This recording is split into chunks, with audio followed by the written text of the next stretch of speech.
Hey guys, today we're going to be responding to a channel called, let's turn on that light, a channel called, I think, Live, Love, Anarchy, or Love Life Anarchy. It's actually got, he has got fewer subscribers than I have, which is a bit peculiar. He also frequently comments on Anarcho-Pax videos. If you don't watch Anarcho-Pax videos, they are really, really good. From an anarchist perspective. I'm not an anarchist, and yeah, I think Anarcho-Pac considers himself to be kind of above responding to this guy. But I don't. I respond to some of the lowest fruit that has ever hung, and this is some low-hanging fruit that I will be responding to. It's how to hashtag wrecked communist anarcho-communist arguments or something like that. So enjoy. Stateless society, perfectly achievable. So, as someone who isn't an anarchist, I'm not an anarchist because I think a stateless society isn't achievable. I do think a stateless society is achievable. My question would be, is a stateless society better, particularly for the people who are involved in transitioning it? And this has always been my argument against anarcho-capitalism that I tend to make, which is maybe, my main argument against anarcho-capitalism is something I'll get into, but it's basically I think would be really, really unstable. And the response is usually, well, it would be unstable, but we could sustain it. And my general thought is, well, why would we want to sustain a system of instability? Um, shouldn't we want to sustain a system that provides greater stability and greater chance for prosperity and freedom and things like that?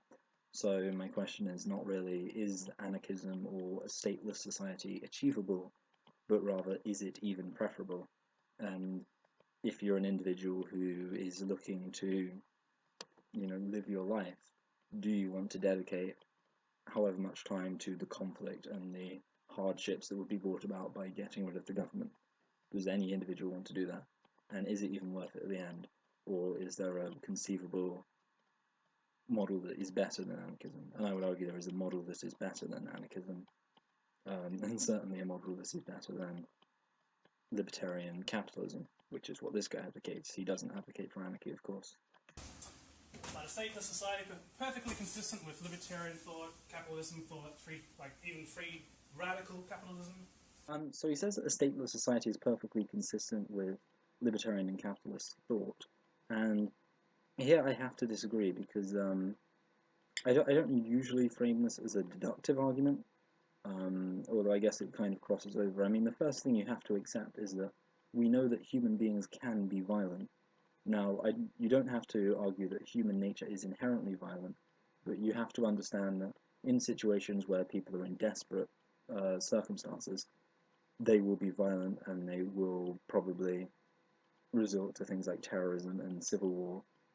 And then you have to realize that anarcho-capitalism would put some people in incredibly destitute situations, which is what we see in the international sphere. And we live, as any international theorist will tell you, we live in a system of international anarchy, which means the actions we see with capitalism on a global scale are exemplary of anarcho-capitalism.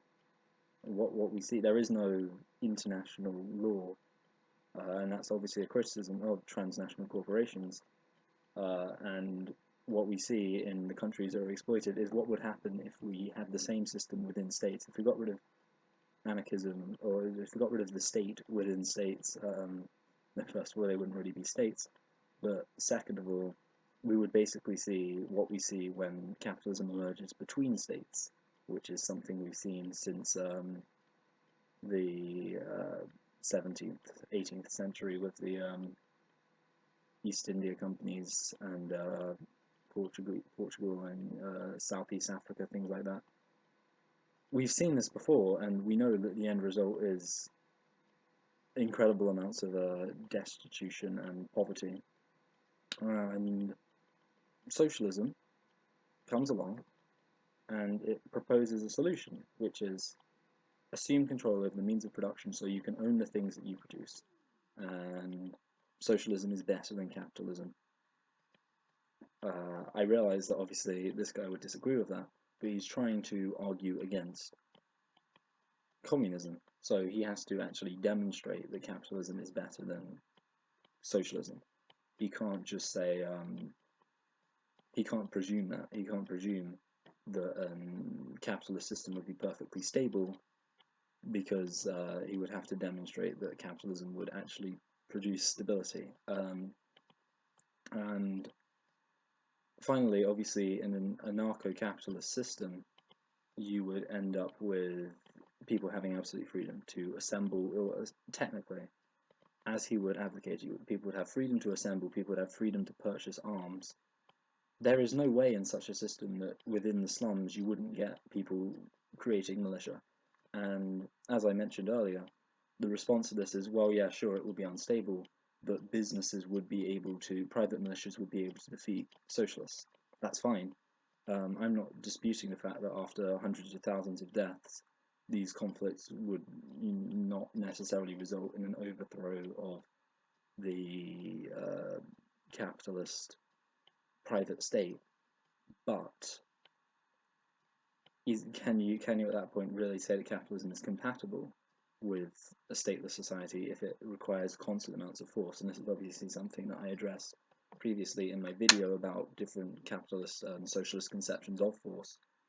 In the case of socialism, you have a society that's designed around minimizing the instances of force, whereas in capitalism you have the idea of ensuring force is only used to maintain a capitalist idea of a perfect moral society, which is one where people have a right to private absentee ownership over the means of production.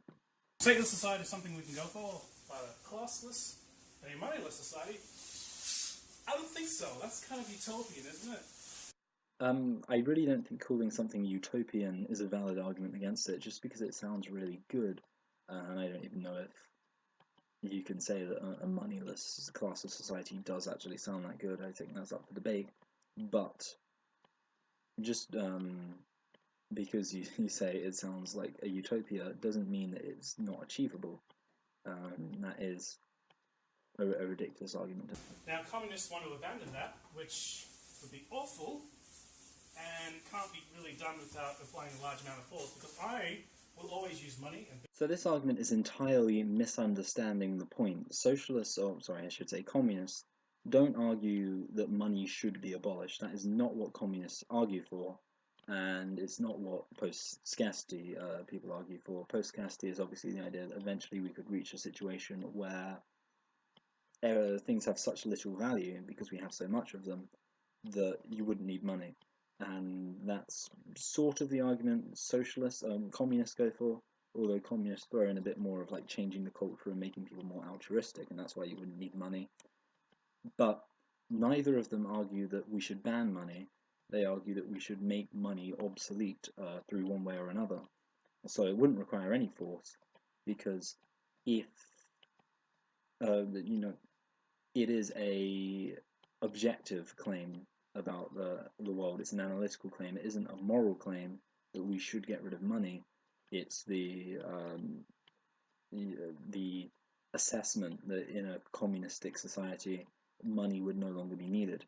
Now, if this guy wants to use money in a system that is close enough to communism, then he would maybe be disproving the analytical presumptions of communists and Marxists, which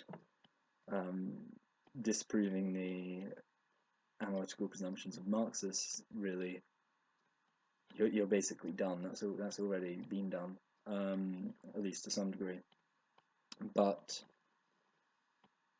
you're not arguing against a moral position or an ethical claim. You are arguing against a claim about how the world is. So all you would be doing is disproving their claim about what the world would be like. You wouldn't be contradicting any sort of ethical notion that they have. But classes are not just rich and poor. If you want a really good example of people who are rich but are also working class, a good example would be footballers, because they make a huge amount of money, but they do it through basically their own labour. It's more about how you make money rather than the amount of money you make. Someone could run a very inefficient business that doesn't make them that much money and they would still be a capitalist, although most of the time capitalism is pretty much a guarantee that you're going to make money because you are making money off the work of other people. But it is, at least theoretically possible. And likewise, someone who works really hard producing their own content can make a huge amount of money, and they would still be considered proletarian. So it's not. You're right. It's not just about whether or not you're rich or poor. It's more about whether or not you make your money through exercising your own bodily control, or through using control over property to appropriate the labor of other people. Classes that don't involve money at all, parent and child is a class relationship. I don't think anyone said that the problem with classes is that they involve money. That's not the problem at all. The problem with classes is that they involve labor, and you could argue that they do involve money by de facto in our current society, but you could have a society that used bartery, if you like, and the class system would still be just as bad. He also says that the parent to child is a class relationship, and I think this is just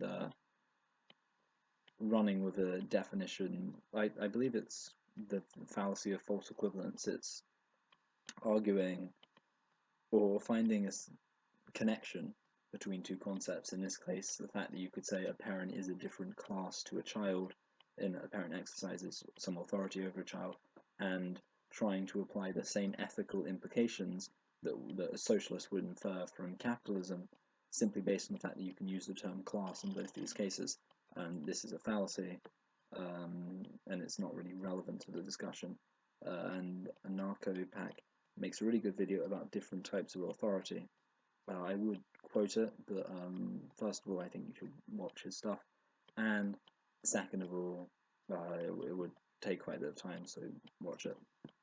Bus drivers, tram drivers have authority over you. They control the means of production you're currently on. I'm kind of inclined to give this guy a bit of credit, because maybe he can't be expected to make absolutely perfect arguments while he's unpacking his groceries, but at the same time maybe he shouldn't be making a video while he's unpacking his groceries. Either way, he makes the claim that bus drivers and people who drive trams have a class relationship with individuals because they control the means of production. And here he is. Again, let's say that bus drivers or buses and trams are a means of production insofar as they produce the service of getting you from one place to another. Even then, this isn't what anyone would mean when they talk about controlling the means of production, because they provide the service to you and they operate the means of production, which is different from a capitalist who owns the means of production and expects you to operate it. A more accurate analogy would be if somebody owned the tram and they told you, when you got on the tram, they told you to drive it for them, and they would collect all the money of the people driving it and would give you 5% of the money that they earned from you driving the tram. That would be a good example of what capitalism is like. If you want to talk about getting on a bus, paying the individual operating the bus, and then going to wherever you want to go, you're talking about market socialism. You're not talking about capitalism in any sense. So a classless and a moneyless society can't be really done without a large amount of force. Like I say, he's taking the term classless far too literally, and with moneyless, I struggle to defend it because I don't think we should have a moneyless society, and I don't think a moneyless society is likely to evolve that soon. Maybe it could.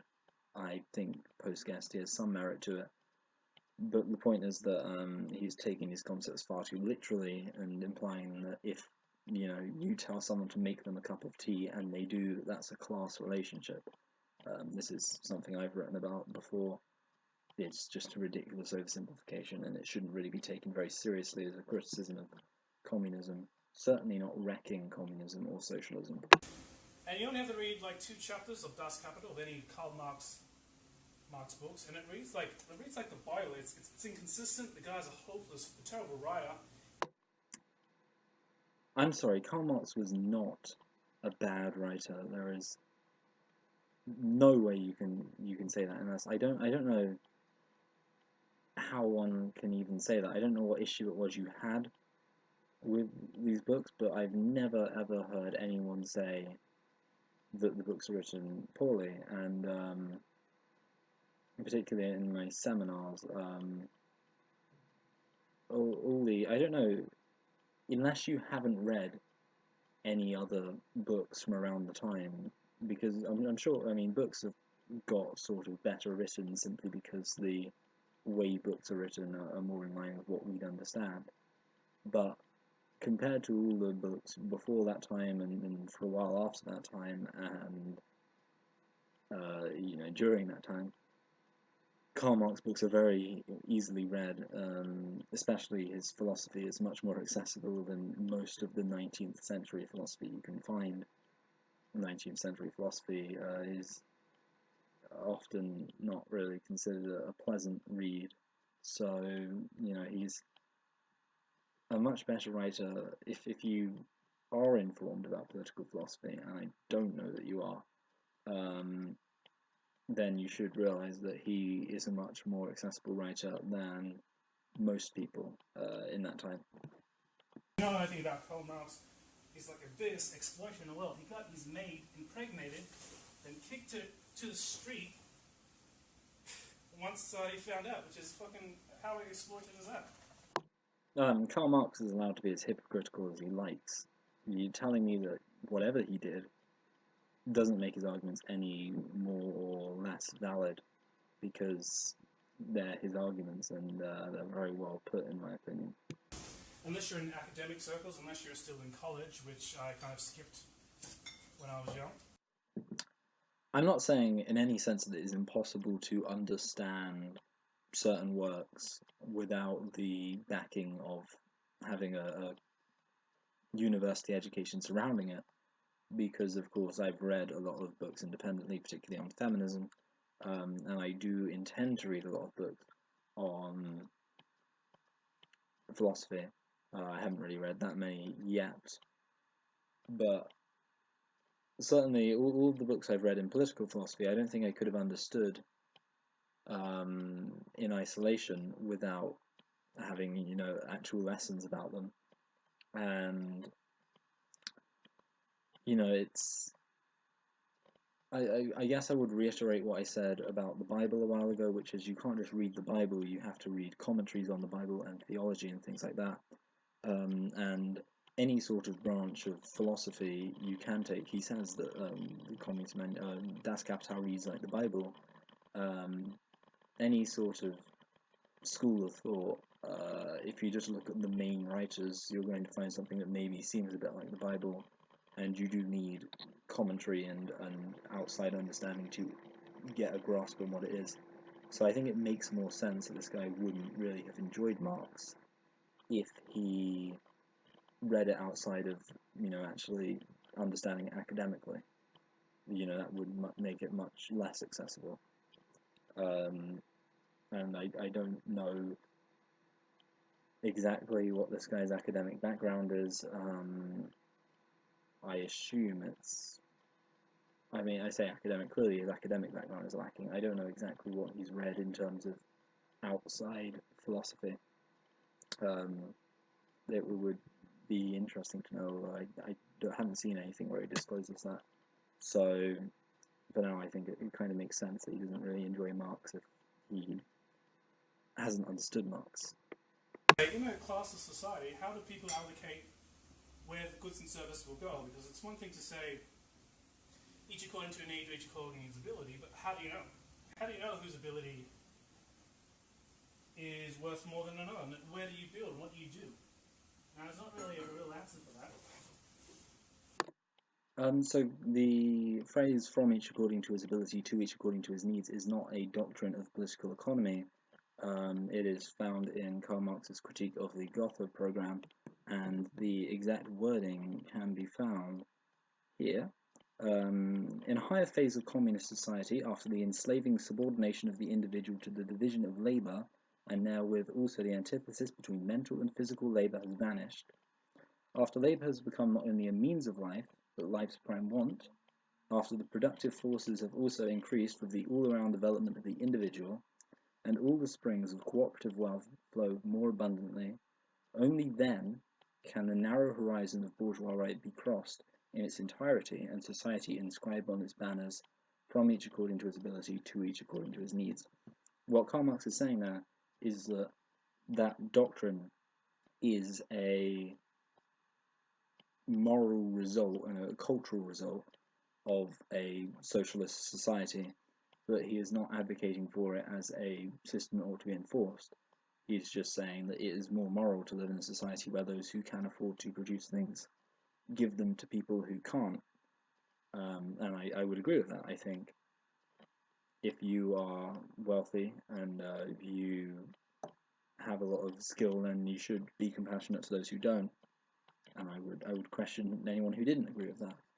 But Karl Marx is not saying this is an idea that should be enforced, or an idea that we need to be able to ground in some understanding of how we're going to determine who has the greatest ability and who has the greatest need. That's not what it's about. And again, this is something that makes you think, does this guy have an academic understanding of what Marx was even talking about? The economic theories of his economic argument against communism is that without a price, without money, Tom Woods talks about this a lot as well, there's no way of allocating where things go. So as someone who is a market socialist and not a communist, I do kind of struggle with refuting this argument. I mean, I think that market indicators are necessary to function in an economy unless you're talking about a post-scarcity situation. I think there is a point at which you can have an essentially post-scarcity situation, but not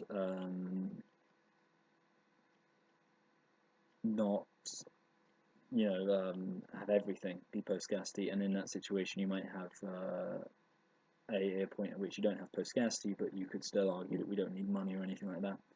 But the main communist argument, and it's an argument that I think is to some extent applicable to market socialism, is that socialism is a much more prosperous and productive system because it enables people to own the produce of their labour, and therefore you don't really need to worry too much about how to distribute things efficiently. You just need to worry about people pursuing their own wants and living free lives as individuals. You don't need to actually approach it from an angle of how do we make sure things go where they need to go. That concern is secondary to how do we make sure that people are free and they can function in a free society. Now, what does private mean? Private means everyone. You're a private person. I'm a private person. And so the means of production means that you own property. The term private property is used as shorthand for private absentee ownership over the means of production, and no, I do not have private absentee ownership over the means of production. It isn't something I own, which I don't use, that I tell other people to use to make money for me. This is completely non-existent. And chances are, if you're watching this, you don't own something that other people use and make money off of it, and I'm pretty sure this guy doesn't own any of that stuff. So he's completely wrong when he says this. Also, private doesn't mean you or people. Technically speaking, private comes from the Latin meaning privare, the Latin word privare, which means to take or to steal or to exclude. Private means one individual is allowed to own it and claim exclusive rights to it, and other people are excluded from it. It is, as it was put, property is theft. But obviously that is a mantra. I'm not suggesting that's an economic or sound argument, but it is basically the idea that we're looking at. And no, it doesn't mean that you own property. That isn't what socialists mean when they talk about private property. Which means this bacon is my property. And since I'm making bacon now in my stove, I am a capitalist because I am engaging in the means of production. I don't know how to respond. It's that's not what it is. That's this is why intelligent people understand that private property can't be taken literally. It means private absentee ownership over the means of production. Intelligent people understand that, and intelligent people don't make claims that because they are producing bacon, they are exercising control over the means of production. I mean, they are exercising control over the means of production, and you know, it could be someone's job to, or someone could make a business out of cooking bacon for people and selling them sandwiches. But number one, I think a lot of communists would disagree with that. I'm skeptical of communists who aren't vegetarians or vegans. But the other point is, yeah, that's their right. Distributism is usually accepted as a part of socialism. I think that it's not really right to exclude distributism. Distributism is an idea of Catholic political thought, which basically says that people should be allowed to own small businesses themselves, and I think that's perfectly fine. So no, making bacon does not make you a capitalist. I'm sorry, I know you want to feel like you're a capitalist so you can feel like you're not shooting yourself in the foot by defending a system that takes away your right to control of the full fruit of your labour, or live in a society where workers are freer and able to engage in free markets and free labour. But no, you're not. You are a worker just as much as anyone else is. I say anyone else is. Anyone who is a worker, the 99% of the population who are workers, who are just as much workers as they are. To two different classes. So there's private property and there's personal property.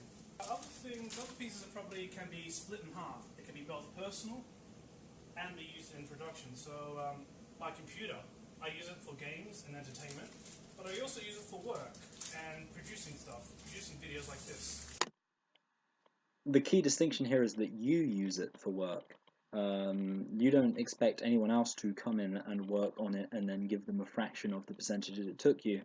And yes, if you did do that, the person would be more than entitled to tell you to go fuck yourself, because they did the work, they produced the stuff, they are entitled to the money. You don't get to say, this is my computer, work on it, oh, and by the way, I'm keeping 95% of the money you produce. That's not your right. And you know, you try to make the argument basically, well, it doesn't make any sense because it's personal property because I use it, but I can also use it as personal property to produce things, to function as an economic actor in a free market economy. Yes, you can. That's good, isn't it? It's really good that people are capable of managing and directing their own economic decisions and their own productive decisions without the need of a boss to oversee the whole thing and take away huge amounts of the money that they produce and create for the economy. I'm glad that this is possible. Unfortunately, lots of people don't really want that society, and I'm not sure why.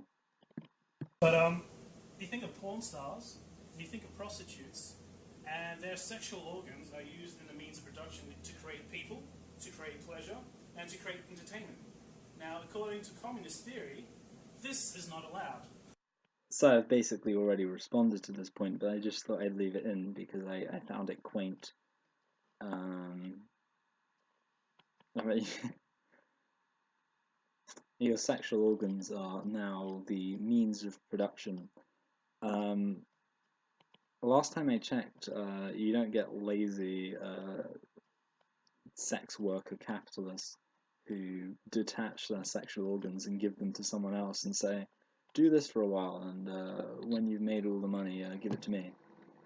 And if they did, it would be considered at least weird and probably a bit immoral. So, yeah, it's not really an argument, is it? I want to compare that to the capitalist or the free thinking of a consistent theory of property. They would say that property belongs to you. And that's it, end of story. Property belongs to you. Property belongs to 4 words. Property belongs to whoever is the legitimate owner of it. Well, that's funny, because I would also say that property belongs to whoever is the legitimate. I assume what you said was legitimate owner of it, and that is what every single person who advocates a theory of property believes. So You're very special, I'm sure. But yeah, that's my thing. I don't think when you're talking with communists, you bring up these arguments and there's no like answer to it. I think the broad answer is read a fucking book, but the longer answer is basically the answer provided here.